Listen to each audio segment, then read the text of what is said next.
Okay, I'm going to go over the ERCP-related abstracts. Once upon a time, ERCP was a kingpin of all these studies in ASG meetings and stuff, but nowadays there's not a whole lot of things going on with the related ERCPs. You can kind of see the state of the development of ERCPs kind of reached a plateau. There's still some interesting stuff that's going on. I just highlighted some of those cases for you. I looked through all the oral presentations and kind of selected out about 75% of them just to go over with you so that you get the general landscape of what's being discussed in the meeting. So this one, I don't think you can see this multi-center studies. I have these sources down in the bottom of the slides, and you can certainly feel free to get a copy of that later on so you can see where the sources are. So anyway, this is one retrospective cohort study looking at the national database on the ERCP-related post-procedure bleed, infection or bacteremia. What's interesting is that there are the risk factors are the biliary stent and pancreatic stenting. They are 3 times and 5 times more than the other simple ERCPs cases. You can imagine that biliary stenting is understandable because probably they were related to the reason why the ERCP was done to begin with.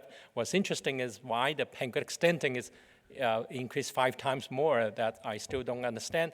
There is some belief that the pancreatic stent by itself, if you put it for prophylactic when they're cutting the biliary sphincter, there may be because of the angulation of the stent that can cause bioduct angulation, so that in turn cause cholangitis. It's been discussed in the past in some papers.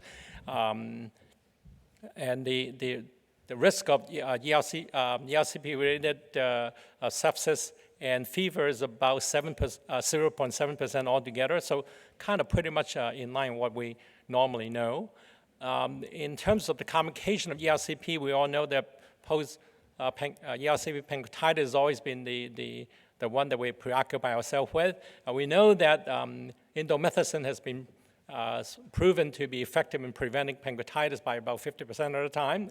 But other NSAIDs can do the same, such as Diclofenac has been used, both pre or post procedure by suppository.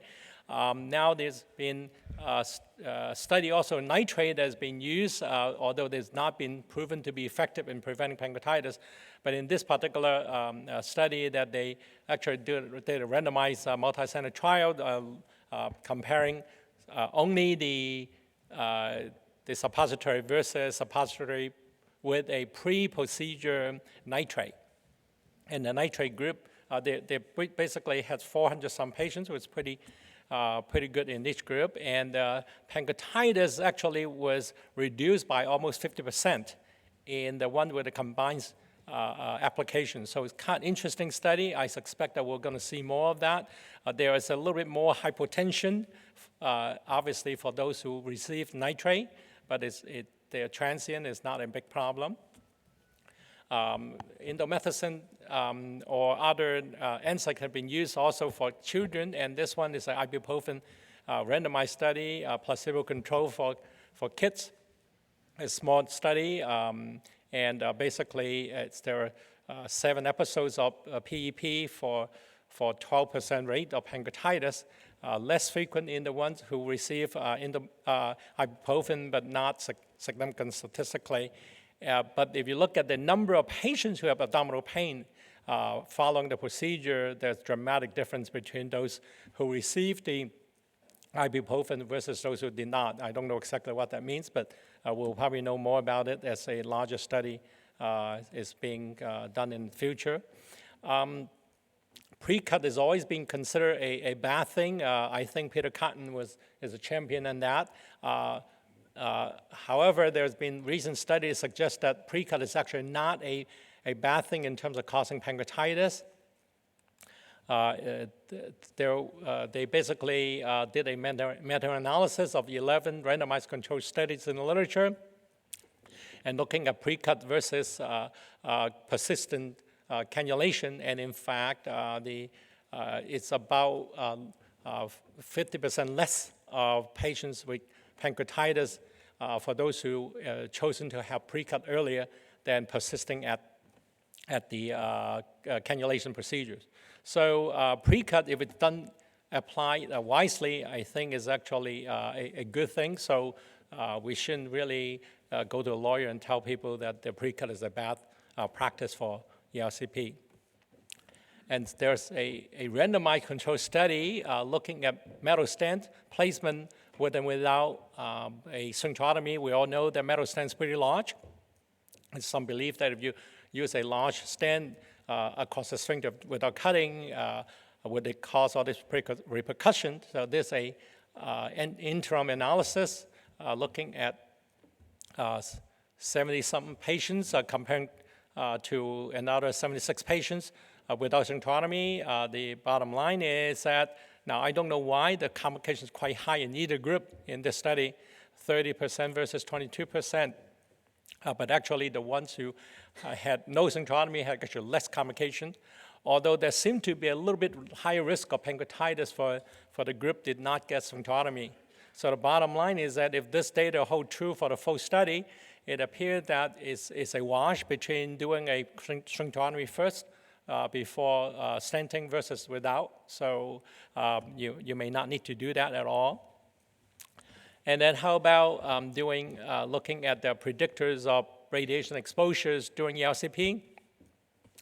And it's a retrospective analysis here looking at a large number of ERCP, 7,000 cases by 66 GI doctors across a system of 12 facilities. I don't know what that means, but that is what they found. There's like people who have low annual procedure facilities tend to use more X-rays, and also the highly complex cases require more X-rays, which we would expect. So nothing really new, but it's kind of just confirmed what we kind of suspect all along. So biliary ablation, this is a paper from UVA that they did a retrospective analysis looking at the patient who get ablation of the tumor in the biliary hilum versus just stenting alone. All the people who got ablation either by radiofrequency or PDT were followed by stenting. So I asked the author for the data what kind of stent they did. They actually gave me the whole slide. So thank them for giving me the study. Basically, most of the patients were getting plastic stents and some getting metal stents, but it's at the discretion of the endoscopist. But when they look at the roughly 30 versus 30 patients who have ablation plus stenting versus stenting alone, they're very, very complex patients, a very high level of Hilar strictures. And the blue is the radiofrequency patients or PDT versus the red line is the survival curve for the stent alone. There's a clear-cut advantage of the survival in this small retrospective study. And so it's one of the few studies that shows that maybe RFA may add to the advantage of the stenting in these patients who are hard to treat. Another experience with ablation is on patients who have extension of ampullary tumor into the bile duct. And in this one is a retrospective review of just a few patients. And they looked at the extension patients generally had, I think, 14 millimeter of extension into the bile duct, so they're not typically considered curable by the common standard without ablation. So they used a radiofrequency probe, which is a bipolar probe at the tip. You can charge and the tissue get cooked between these two probes. In this case, you can imagine there are a fairly large number of the patient in the group has cancer already in this. What's interesting is that even the cancer, it's about half of the patient did not have a recurrence after 2.5 years of treating with the palliation with the probe. And then those who have adenomas, actually most of them did not have any recurrences of the polyps. So if it holds true, then there may be one way of preventing patients from needing a Whipple surgery or radical surgical ampulectomy, which could be difficult for some patients. In the area of performing ERCPs, the title is Does ERCP Precision Matters? And so they actually did a randomized control study comparing putting a patient on the side versus in a prone position to see whether they can come up with something to see which position is more advantageous. The bottom line is that there is a significant lower radiation doses in the patient who get prone position study versus the ones who was on the side, but the rest of the complications were exactly the same, the parameter. I suspect that the reason why prone procedure are helpful is that the patient radiation total doses depend on whether you can see through the body tissue, and the patient on the side tend to go through more tissue, and then automatically there are more penetration, more X-ray doses related. Also, that if you're doing pancreas work, having the patient on the side does not allow you to see the pancreatic duct well, so that you may end up needing to have more X-ray and more looking at the lesions. So prone position is good. So this is a provocative study. I just want to show you. I don't think there's a whole lot of meaning to it, but it's kind of fun study. So they basically they're looking at what type of people administer anesthesia is good for ERCP. So the traditional anesthesiologist, the intensivist doing administration of anesthesia, and the endoscopist yelling out orders during procedure to have the nurses administer propofol. And so there are quite a large number of patients compared, 450 patients in total. So the way it works is that they have three different hospitals, different days. So one hospital practice one way, only one anesthesiologist, and the other one, only the endoscopist administer the propofol. This is a common thing that we have experienced because we use a lot of anesthesiologists. The anesthesiologist group had the highest cancellation rate, and frequently somehow make the endoscopist do the patient on the side, and somehow we blame them for the worst radiological images.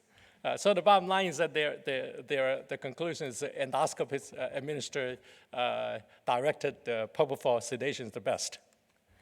I think it's just more of a fun study, controversial than important. So how about difficult cannulation?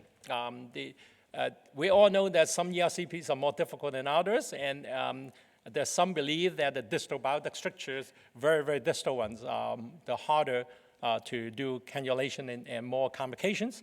So this particular group looked at their own experience of retrospective multi-center study, looking at the 4 Italian centers and 520 patients who had distal bioduct strictures to see how difficult those procedures were considered. They considered difficult cannulation in 50% of the cases. Now, I didn't have the detail of what constituted difficult. Well, I suppose it's difficult because 2/3 of them end up getting precut done, which I think is way too overused, even though I said the precut is a good thing in some circumstance. 67% is a lot of precut done. In fact, I think a precut in periampullary obstruction is actually more difficult because you cut through into the tissue in the tumor. It makes it harder to find your biliary tract. So that's a matter of opinion. And that they found that the adverse event rate was quite high. It's like 20% in these patients. So the bottom line is that perhaps it is true that in distal bioduct strictures, they are probably more difficult than the Hilar stricture in other cases where it's easier to cannulate. So there's been no real study looking at how do you do biopsy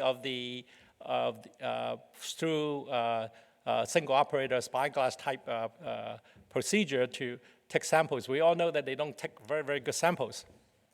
And how many times do you take in order to be considered adequate?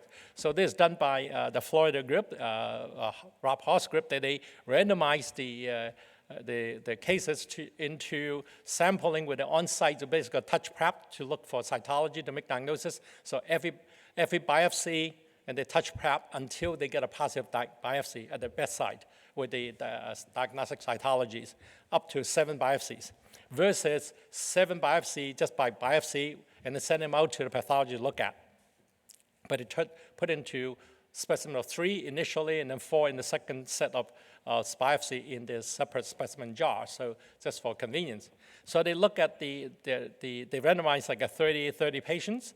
What they found out was that in the on-site, basically up to 3 is the best, it's optimal number, so it's like 3 biopsy.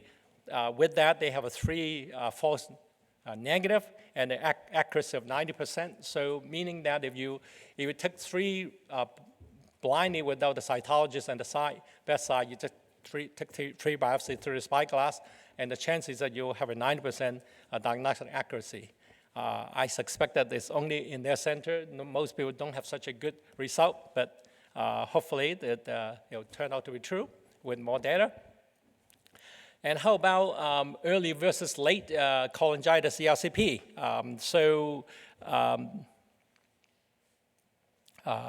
This is a meta-analysis looking at the literature, looking at the early versus late with 48 hours, within 48 hours to do ERCP versus after 48 hours for cholangitis. Now, we all know that cholangitis presents about 80% of them. If you give them antibiotics upfront, they can be controlled and can turn into elective procedure. So it's not all cholangitis are emergency. So you can elect to do it like 3-4 days later.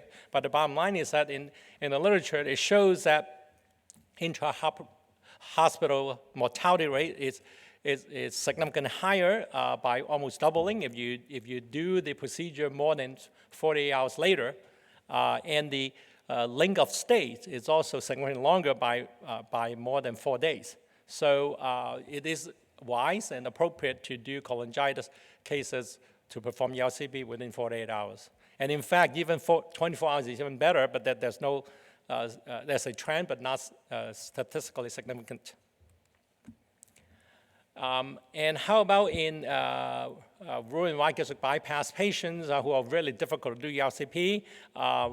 Like at Cedars, we belong to the camp that we do all of cases endoscopic guided ERCP, whereas most other centers around the country and around the world do laparoscopic guided. So this group look at the literature published meta-analysis looking at the independent data. Laparoscopy, combined ERCP versus enteroscopic procedure with ERCP. So procedure time is actually significantly longer for those who go to the OR to perform the ERCP. Although the success rate is higher for the laparoscopic cases, almost 100%, whereas the enteroscopy is only 3/4 of patients get successful procedures. The adverse event is significantly higher, 3 times more in those who get laparoscopy versus the enteroscopy. And so I think this is repeatedly showing in the literature. So yes, if you want a 100% success rate, then laparoscopy is better. But if you want less complication and less organization, less procedure time, enteroscopy is actually better. I think we win. So anyway, acute biliary pancreatitis is another issue. For longest time, we know that without cholangitis, you don't need to do ERCP for biliary pancreatitis. But there was a subset of patients based on David Carlock's studies many years ago that the extreme patient with severe pancreatitis would benefit from early ERCP. So they actually look at, there's a randomized multicenter study, I think it's from Holland, looking at 232 patients in 26 centers in Holland, looking at people have ERCP within literally 24 hours to get ERCP for biliary pancreatitis. These are the patients who were considered severe acute pancreatitis based on Apache 2 score. So these are confirmed patients who have potential bad outcomes. So what basically the bottom line is that the early ERCP group don't have any advantage comparing to those who didn't, except for those who have cholangitis. And the ones who were randomized to not have any ERCP, ultimately 1/3 of them did have ERCP done, but electively for just removing stones. So you don't need to do any emergency ERCP for sure if this patient study can be confirmed.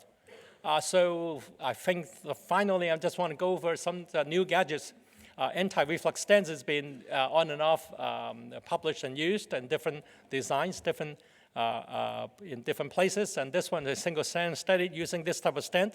This is like one of these Tenenbaum stents without side holes. And then at the end, there's a little bird beak type flattened drainage piece sticking out into the duodenum. And so the whole idea is that this thing would not allow thing to reflux freely into the bile duct. And they basically looked at it and looked at the stent's patency. It's actually much longer, almost a year in those who have this stent versus the ones who, with a conventional stent, it's only about 3-4 months of patency. But obviously, it's a small study. We'll need more data to show. This is the relative curve between the two patency curve. And this is another thing. Now, we know that there are stents for the pancreas protection stents that we usually do the one without the flap, and they will pass out on its own within a few days.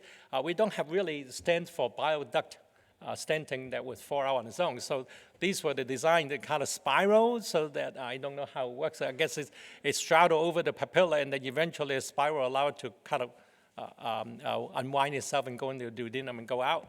There are two designs. One is like 12 millimeter, one is 18 millimeter spiral. Both of them had spontaneous migration as predicted only over about a week or so. So I don't know if they're too fast in coming out, but anyway, these study standards been designed, but the authors proposed that in the future we use this smaller 12 millimeter spiral stent to see whether it would work for most purposes. And the final paper I want to show you is the biodegradable stents. About 15 years ago, there were a lot of enthusiasm that it will work, these biodegradable stents. If you put it in, you don't have to go back and retrieve, and also there are certain benign conditions that's perfect for that purpose. Or if you have to do a Roux-en-Y gastric bypass, you don't want to go back in to pull out the stent in this patient because it's hard to do. So biodegradable helped, except that in those papers, these degradations were terribly disorganized. So if you look at some of these stents in picture, they kind of crumble into little collapse, a mess, and actually causing obstruction. So that really did not fare well. So now there's I think there are 2 sets of biodegradable stents in the world that are being planned now, coming for a comeback. And this one is from India. I just want to show you that these are the 2 designs. One is like a smaller French size. It's a little pigtail in the end, and they push this one in. And the other one is a larger size, and this type of this device. There's a single channel for guide wire passage, and they drain by the spiral on the outside, so they're hopefully by the bile coming around the groove, or the pancreatic juice around the groove there. This one designed for pancreas, this is designed for bile duct. So this is the actual action video that I got from Dr. Nagi Reddy. So it seems like it works just like a regular stent. This is a pancreatic stent, and drains quite well, as you can see here, both through the guide wire side and from the spiral. So these basically, the bottom line is that these are the stents that because of the material they use, they can degrade by certain time. There are 3 types. One degrade within 10 days, another one like 2 or 3 weeks, and then another one a couple of months. So they're just testing out the usability, and they're actually pretty good as far as the ability to see on X-rays. And there are 2 studies. So one is from India, one is from I think Italy. The bottom line is that these are too early to tell. I think that they at least don't seem to have the same problem like we did in the prior biodegradable stents. It seems like the patient don't get any adverse event from the disorganized degradation. So hopefully this will become the new wave of the stent that we can use. As I said, there was like the fast dissolution ones is 12 days, and then the medium ones is like about 3 weeks, and then the other ones is 11 weeks. So stay tuned for more information on this. If you have any questions, feel free to ask. Thank you very much.